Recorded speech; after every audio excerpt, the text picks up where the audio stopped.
Hello friends, मैं प्रशांत गुरवानी एक बार फिर स्वागत करता हूं आपका पीआईसी यूट्यूब चैनल में।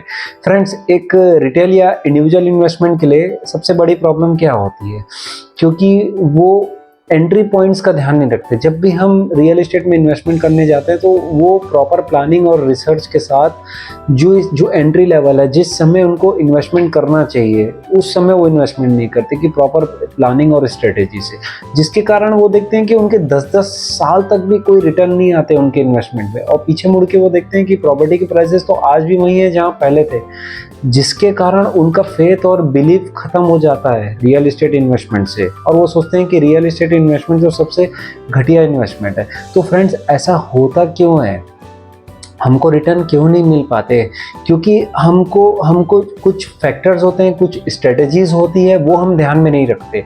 और कुछ मैं आज आपको ऐसे टॉप 4 स्ट्रेटजीज बताऊंगा, टॉप 4 फैक्टर्स बताऊंगा, जिसको आप ध्यान में रखेंगे तो आप मैक्सिमम रियल एस्टेट से आपके जो रियल एस्टेट इन्वेस्टमेंट उस पर आप मैक्सिमम आरओआई पा सकते हैं।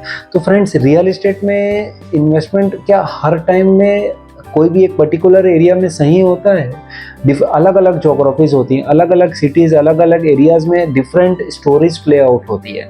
हमको यह चेक करना है कि हम किस समय में हमारा एंट्री पॉइंट और हमारा एग्जिट पॉइंट रहे, ताकि हमारा इन्वेस्टमेंट जो आरओआई है, हमारे इन्वेस्टमेंट का जो आरओआई है वो मैक्सिमम रहे। तो फ्रेंड्स, आज हम देखेंगे रियल एस्टेट साइकिल के बारे में, और हम जानेंगे 4 मेजर फैक्टर्स जो उसको आप ध्यान में रखेंगे तो मैं आपको गारंटी के साथ कह सकता हूं कि आप कभी भी, आपका विश्वास नहीं टूटेगा रियल एस्टेट इन्वेस्टमेंट में, कभी भी। रियल एस्टेट इन्वेस्टमेंट सबसे बड़ा हेज है अगेंस्ट इन्फ्लेशन। जी हाँ फ्रेंड्स, सबसे बड़ा हेज है। तो आइए देखते हैं रियल एस्टेट साइकिल होती क्या है, और क्या सच में रियल एस्टेट साइकिल एग्जिस्ट करती है?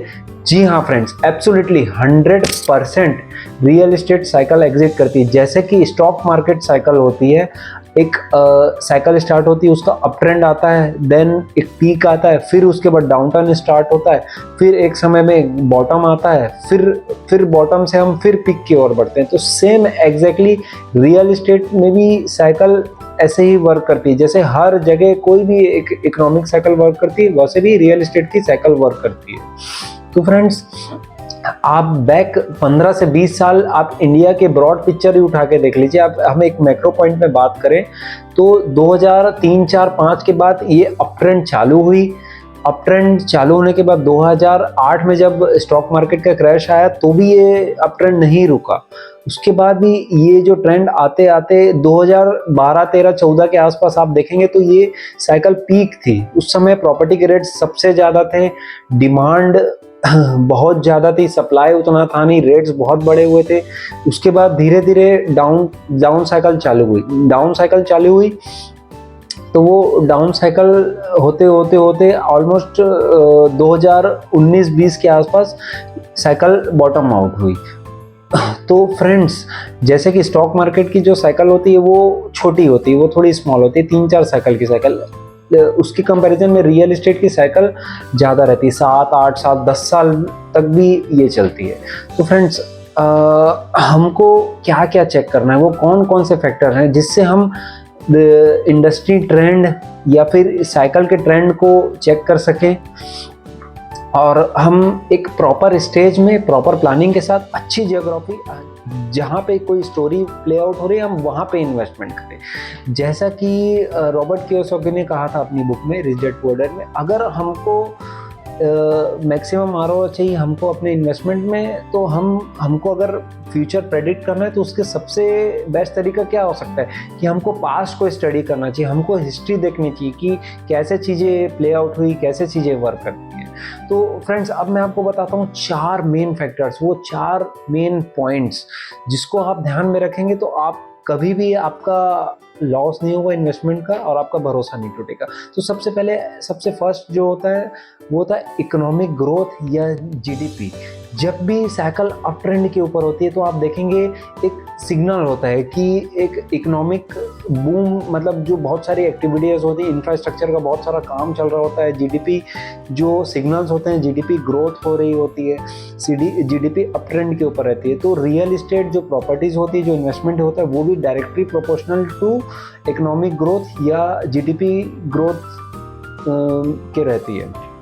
तो आपको देखना है कि क्या हमारी इकोनॉमी या हमारी जो जीडीपी है वो अप ट्रेंड की है। नेक्स्ट फ्रेंड्स, हमको एफोर्डेबिलिटी देखनी है कि पास्ट जो 10 साल या 20 साल या 15 साल से अभी एफोर्डेबिलिटी क्या चल रही है, क्या सैलरी बढ़ रही है लोगों की। एफोर्डेबिलिटी मैं आपको समझाता हूँ क्या होता है। हमको ये एफोर्डेबिलिटी ये बताती है कि जैसे कोई एग्जांपल के लिए मैं आपको बता रहा हूँ, कोई अभी प्रॉपर्टी के जो एवरेज प्रॉपर्टी जो मिल रही है, जो एवरेज हाउसेस मिल रहे हैं वो 50 लाख रुपए के मिल रहे हैं, और तनख्वाह जो हमारी जो अभी सैलरी है वो 10 से 12 लाख रुपए। तो एफोर्डेबिलिटी कितनी हुई? अराउंड 4 to 5 के बीच की एफोर्डेबिलिटी हुई। और सैलरी कम होगी, 6 लाख रुपए की होगी, और मकान के प्राइसेस 60 लाख हो जाएंगे, तो एफोर्डेबिलिटी कितना हो जाएगा? 10 हो जाएगा। तो हमको ये देखना है कि अभी एफोर्डेबिलिटी क्या चल रही है, क्या लोगों की सैलरी में ग्रोथ आया है, क्या एम्प्लॉयमेंट बढ़ी है, क्या सैलरी लोगों की बढ़ रही है। तो उनकी ऑब्वियस उनकी डिमांड भी, उनका कंजम्पशन भी बढ़ेगा। हर कोई चाहता है अपना मकान, अपनी गाड़ी, सब कुछ अपना होना। तो हमको ये चेक करना है फ्रेंड्स कि अभी सैलरी में ट्रेंड कैसा आया है, कैसे एम्प्लॉयमेंट जनरेट हुई है, जिस भी जियोग्राफी में आप, जिस भी सिटी में आप इन्वेस्टमेंट के लिए सोच रहे हैं। नेक्स्ट हमको देखना है फ्रेंड्स इंटरेस्ट रेट। अभी पिछले पुराने 3, 4, 5 साल से अभी इंटरेस्ट रेट क्या चल रहे हैं। Interest rate friends, real estate जो इन्वेस्टमेंट होता है वो डायरेक्टली प्रोपोर्शनल होता है इंटरेस्ट रेट्स का। जब इंटरेस्ट रेट कम होता है तो हमारे प्रॉपर्टी प्राइजेस, हमारे रेंट से भी प्रॉपर्टी की कम होती है। जैसे जैसे इंटरेस्ट रेट बढ़ती है वैसे वैसे रेंट भी बढ़ता है और प्रॉपर्टी के प्राइसेस भी बढ़ते हैं। जी हाँ फ्रेंड्स, आप पुराना डाटा, आप रिसर्च पूरा आप देख सकते हैं। ये प्रॉपर हाउस प्राइस इंडेक्स से भी आप देख सकते हैं। प्रॉपर जितनी भी डाटाज हैं सबको आप देख सकते हैं। जैसे जैसे हमारा इंटरेस्ट रेट बढ़ता है वैसे वैसे हमारी प्रॉपर्टी के प्राइजेस भी बढ़ते हैं। तो हमको चेक करना है कि अभी हमारे इंटरेस्ट रेट्स कितने हैं पुराने 3, 4, 5 साल में।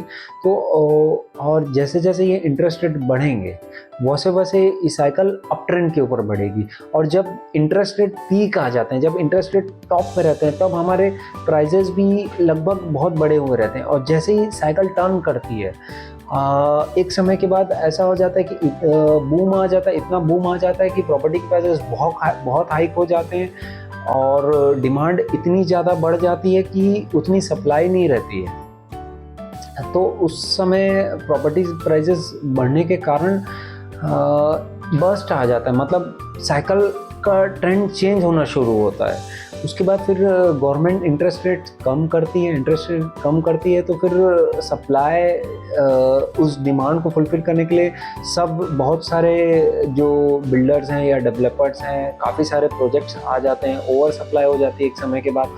ओवर सप्लाई होने के बाद फिर प्रॉपर्टी के प्राइसेस में गिरावट आना शुरू हो जाती है और गवर्नमेंट फिर इंटरेस्ट रेट धीरे धीरे कम करते जाती है। धीरे धीरे इंटरेस्ट रेट्स कम होते हैं तो प्रॉपर्टी के प्राइसेस भी कम करती है। तो फ्रेंड साइकिल इस टाइप से काम करती है। हमको ये सब ट्रेंड्स से जुड़े रहना पड़ेगा अगर हमको प्रॉपर अच्छे से, अगर हमको ROI चाहिए हमारे इन्वेस्टमेंट में। नेक्स्ट पॉइंट नंबर 4 है, फोर्थ फैक्टर है सेवी इन्वेस्टर्स क्या कर रहे हैं। जी हाँ फ्रेंड्स, आपको एकदम अपडेटेड रहना है कि बड़े जो इंस्टीट्यूशनल इन्वेस्टर्स हैं, सेवी इन्वेस्टर्स हैं, जो बड़े बड़े HNIs हैं, वो कैसे काम कर रहे हैं, वो कैसे सोच रहे हैं, वो अभी इन्वेस्टमेंट कर रहे हैं कि रियल एस्टेट में कि नहीं, वो क्या अभी रुके हुए हैं। तो होता क्या है फ्रेंड्स कि रियल एस्टेट साइकिल और स्टॉक मार्केट साइकिल ये इन्वर्सली प्रोपोर्शनल एक दूसरे की। जी हाँ फ्रेंड्स, आप पुराना डाटा निकाल के आप चेक कर सकते हैं, आप देख सकते हैं। जैसे हमारे इंटरेस्ट रेट कम होते हैं तो स्टॉक मार्केट हमारा पीक रहता है, वो ऑल टाइम हाई में रहता है और प्रॉपर्टी के प्राइसेस हमारे कम रहते हैं। उसके बाद जैसे जैसे हमारा इंटरेस्ट रेट बढ़ता है तो हमारा स्टॉक मार्केट बॉटम आउट शुरू होते जाता है और इंटरेस्ट रेट जब पीक में रहता है तो हमारे प्रॉपर्टी प्राइजेस भी पीक में रहते हैं। और जो सेवी इन्वेस्टर्स हैं, जो बड़े इन्वेस्टर्स हैं, वो स्टॉक मार्केट जब इंटरेस्ट रेट कम रहता है और स्टॉक मार्केट पीक में रहता है, तो वहाँ से वो अपना पैसा खाली करके वो पूरा का पूरा पैसा रियल इस्टेट में इन्वेस्टमेंट कर देते हैं। रियल इस्टेट उस समय एक लो हैंगिंग फ्रूट है, उनको पता है कि अभी वो इन्वेस्ट करेंगे तो आने वाले कुछ समय में जो साइकिल प्ले होगी उससे उनको मैक्सिमम रिटर्न मिलेगा। तो फ्रेंड्स, हमको भी एक्टिव रहना है मार्केट में कि बड़े प्लेयर्स कैसे काम कर रहे हैं, वो कैसे सोच रहे हैं।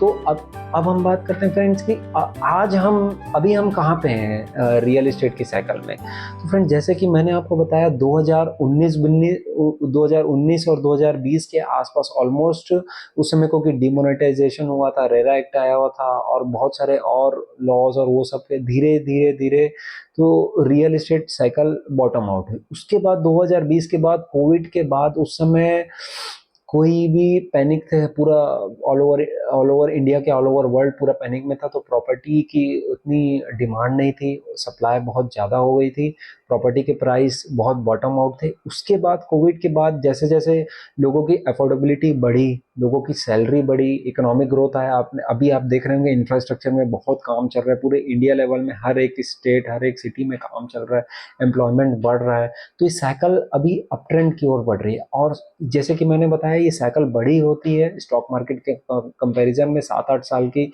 साइकिल होती है। तो इसमें टाइम लगता है धीरे धीरे अप ट्रेंड आने में, साइकिल को ऊपर बढ़ने में। और अभी आप देखेंगे तो इंटरेस्ट रेट अभी ऑलमोस्ट बहुत कम है। अभी अभी जब मैं ये वीडियो बना रहा हूँ मई 2024 में, तो अराउंड इंटरेस्ट रेट जो है अभी 8.5% के आसपास है। और प्रॉपर्टी के प्राइजेस भी अभी लोअर ही है एज कंपेयर, आप पास्ट ट्रैक रिकॉर्ड देखेंगे तो फ्रेंड्स, इंटरेस्ट रेट बढ़े नहीं है। और अभी गवर्नमेंट्स के भी ऐसा चल ही रहा है कि बहुत जल्द धीरे धीरे इंटरेस्ट रेट्स वो हाइक करेंगे। तो अभी हम एक अप साइकिल के ऊपर अपन है अभी रियल एस्टेट में। और फ्रेंड्स, जैसा कि मैं बात कर रहा था कि इंटरेस्ट रेट बढ़ेंगे, इकोनॉमिक ग्रोथ आएगा, जीडीपी भी हमारी एक बहुत अच्छे परसेंटेज की ओर बढ़ रही है, ग्रोथ आ रहा है धीरे धीरे हर साल जीडीपी में। तो ऑब्वियस है प्रॉपर्टी के प्राइजेस भी बढ़ेंगे, रेंट भी बढ़ेगा। तो हमको ये 4 फैक्टर्स को ध्यान में रखते हुए हमको प्रॉपर प्लानिंग और रिसर्च के साथ हर हर एक। और फ्रेंड्स, मैं आपको ये भी बताता हूँ, हर एक ज्योग्राफी हर एक सिटी अपने आप में सबकी अलग अलग स्टोरी प्ले आउट होती है। आपको चेक करना है किस समय कौन सी सिटी में या ज्योग्राफी में आप इन्वेस्टमेंट कर रहे हैं, तो उस समय क्या स्टोरी प्ले आउट हो रही है। तो फ्रेंड्स, आज के लिए इतना ही काफ़ी था। आशा करता हूँ आपको रियल एस्टेट साइकिल आपको क्लियर हुआ मेरा कॉन्सेप्ट, और आप इस कॉन्सेप्ट को यूज़ करके आप अपने इन्वेस्टमेंट को बहुत बेहतर बनाएंगे और आपको बहुत मैक्सिमम आरओआई मिले। थैंक यू फ्रेंड्स, मिलते हैं नेक्स्ट वीडियो में।